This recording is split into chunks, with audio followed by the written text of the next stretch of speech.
Hello, writers, and welcome to Author Pep Talk number 3. My name is Erin Petty. I'm the author of the Thelma B trilogy, and you are most likely, if you're watching this, participating in the one-page spooky story contest this fall. So, third week that we're touching base about writing, and something that I wanted to talk about was how short this is. This is a one-page story. And I'm going to share something today that is from the author Mary Robinette, who's a wonderful author and teacher.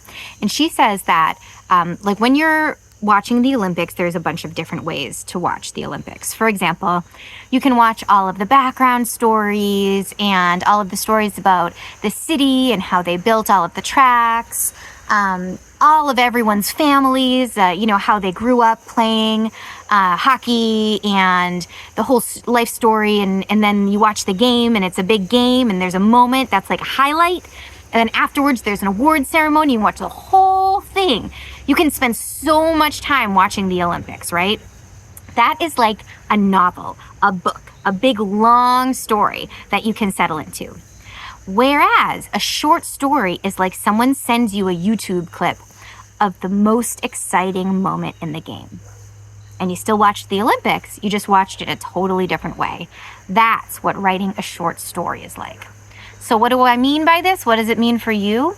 When you're writing a short story, sometimes it's exciting to come up with all your ideas and then think about taking the action and moving it right up to the front. So if you are drafting and you have your idea and maybe you've done some sensory writing so far, maybe go back and look at when the first really exciting thing happens in your story. And if it's not right at the beginning of the story, play with putting it right at the beginning of the story. See what happens if you just jump into the action. And tell me how it goes. Keep writing. It's due for the contest October 1st, so you still have plenty of time to work on your short stories, and I'm so excited to read them. Thank you, writers, and I'll talk soon.